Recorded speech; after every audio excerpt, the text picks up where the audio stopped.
Dialogue. If you open dialogue, and you're dialoguing with me like on an individual level, I agree that right now you are dialoguing with me, and it's going reasonably well. So here's the deal. Not to me, because I'm well, my ears. Well, sorry, maybe your ears are very sensitive, because I think I'm talking in a normal tone of voice right now.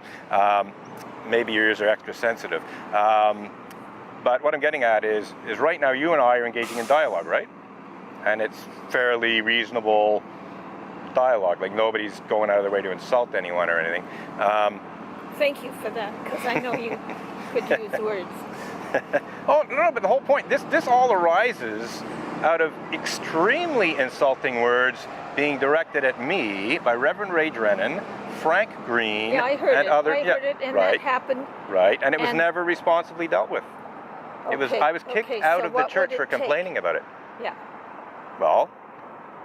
So if you were invited back into the church? Yes, that would be part of it.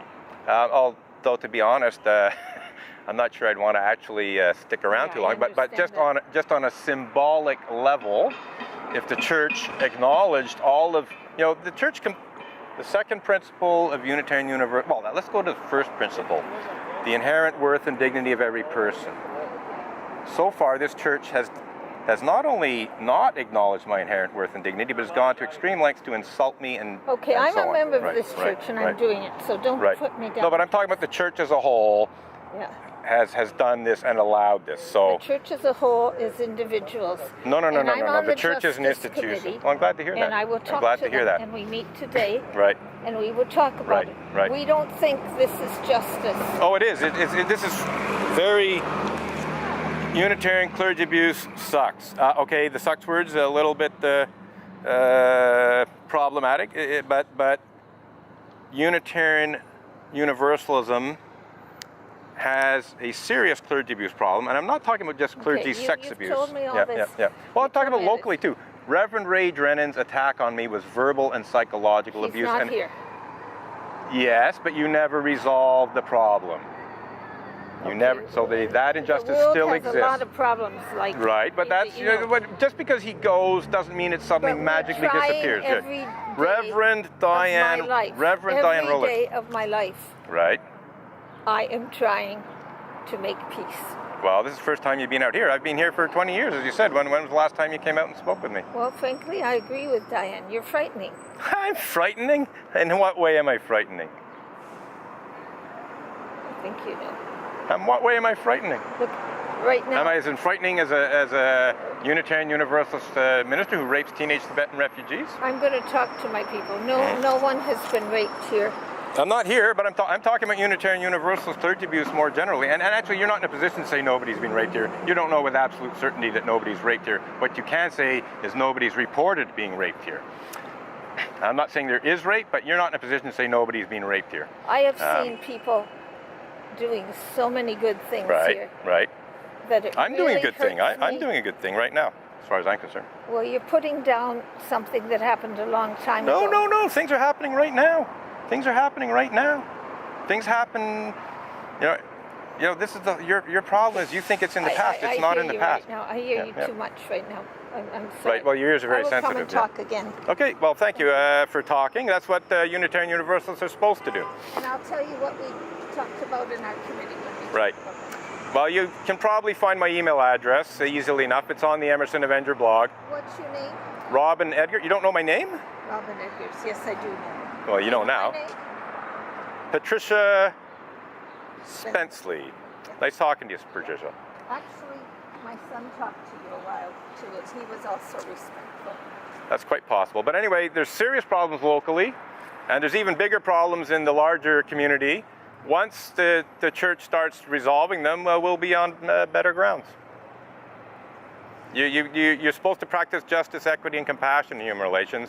You're also supposed to practice a free and responsible search for truth and meaning. Right now, you're actually engaging in a free and responsible. You're living up to that.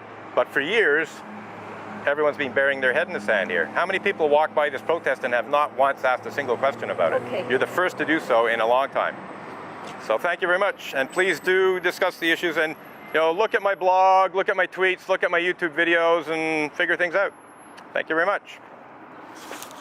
Well, that went interesting. This woman was looking at my picket signs and everything. So we had a nice little discussion. And this is the first time in I don't know how many years, I think maybe in all the time I've been protesting, where someone who's in some kind of capacity with the Unitarian Church of Montreal has made an effort to hear my side of the story kind of thing, and has basically talked about actually trying to do something about the situation. So this is actually potentially a quite promising development, and I'm glad I didn't leave early. This is good, and I'm glad I was able to record it. Unfortunately, due to the memory card running out, I think, or no, it's not the memory card, obviously, because I'm still recording. The battery, I think, died on me. I missed some stuff. There was a SPVM police van that came by while we were talking, and it looked like it was going to stop, but it saw that I was talking with a church member, so I guess it decided to just leave well enough alone. It could see that I was having basically a civil discussion with somebody, and it just decided to go away. So this is somewhat promising. I'm not going to put too much weight in it, but we had a nice little discussion with this woman, Patricia. It's unfortunate that not all of it was recorded, but essentially, she is engaging in a free and responsible search for truth and meaning, which is something that she should have actually done a long time ago, but so should everyone else here. She's the first to actually do so in a while here. So yeah, I think this is a pretty successful conclusion to my protest today. And yes, it is over now. I'm glad I didn't leave right away when I thought I was going to. This discussion could lead to genuine justice, equity, and compassion in human relations eventually.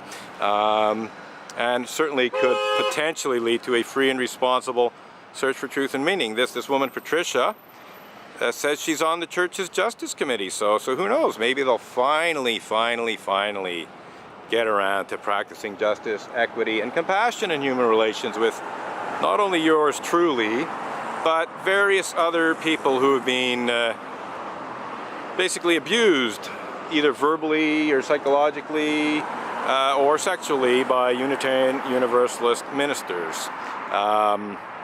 So we'll see what happens. We'll see what comes of this. But I'd say this is a successful end to today's. Oh, there goes the police van. I don't know if it's the same one. But we're done. We're done for today. And I would wrap this up as one of my most successful protests, which includes some dialogue with a Montreal Unitarian about the situation here. So we'll see what comes of it. We'll see what comes of that discussion we had.